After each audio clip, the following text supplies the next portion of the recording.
The long-awaited Oculus Rift will be unveiled, and of course there's also a big headset from HTC. Is it really just a race for consumers at this point? It's definitely a bit of a race, and it's been a long race. You know, VR first came to prominence in the mid-90s. It was taking a long time to get here. But ultimately, it's finally here. We've been waiting for Oculus Rift to debut their consumer device, and it's going to be available for pre-order starting tomorrow morning. So the long wait is finally about to end. But HTC's got a pretty competitive product as well with the Vive. HTC should be out the gate not too much longer either. So it's going to be an interesting race to see which of these two is the strongest.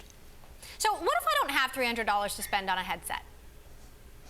Well, there are some cheaper options, and in fact, we don't actually know that it'll be $300. It may actually be quite a bit more. We're still waiting to find that out.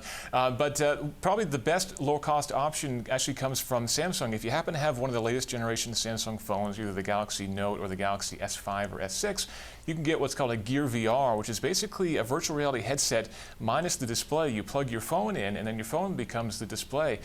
It's only $99, which is quite a bit cheaper than any of these headsets are going to be. But it's actually a surprisingly compelling experience. Samsung's put a lot of time and investment in these, and they've actually partnered with Oculus on the technology. It actually works really, really well.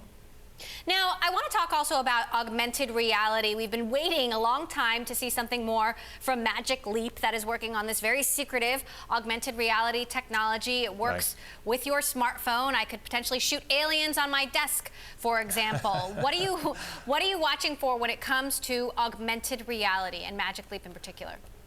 Magic Leap is definitely a very exciting company to watch. They've been very, very secretive about exactly what they're up to. I've seen a demonstration of the technology, and it's quite compelling. As you mentioned, basically, it relies on the camera in your phone to detect what's going on behind you, and it basically projects these 3D images on top of it as if there was a tiny elephant walking in your hand, for example, things like that. Kind of magical experiences. They're delivered within your phone, and since it's in your phone, there's really no cost other than the potential cost of the app. But what exactly they're going to do with that technology, we're still waiting to find out. So that's pretty exciting. One of the other interesting augmented reality applications comes from Microsoft. This is called HoloLens. This is kind of like a big VR headset, but it's transparent. So instead of just going to a virtual world, they can actually bring characters to you. So you can imagine playing a game like Halo and actually having the enemies running around in your living room and shooting them. That's pretty exciting tech, but that's going to be pretty expensive and not in the hands of consumers for a while yet, unfortunately. Right, and it's of course based on the PC, which you have to have as well. Now let's talk a little bit about some of the practical applications of this technology. I've been watching some of these amazing demos, amazing VR and AR videos. HTC, for example, has this incredible demo with the animator of The Little Mermaid. What sort of practical applications do you see for this in the real world?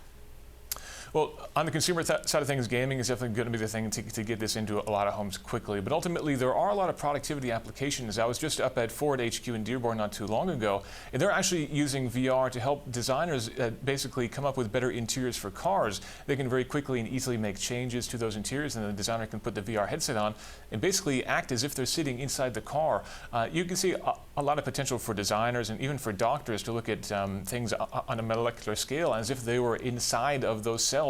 There's a lot of potential applications for VR, and it's pretty exciting to think of what people can do with these things once they're out there on the market and affordable too.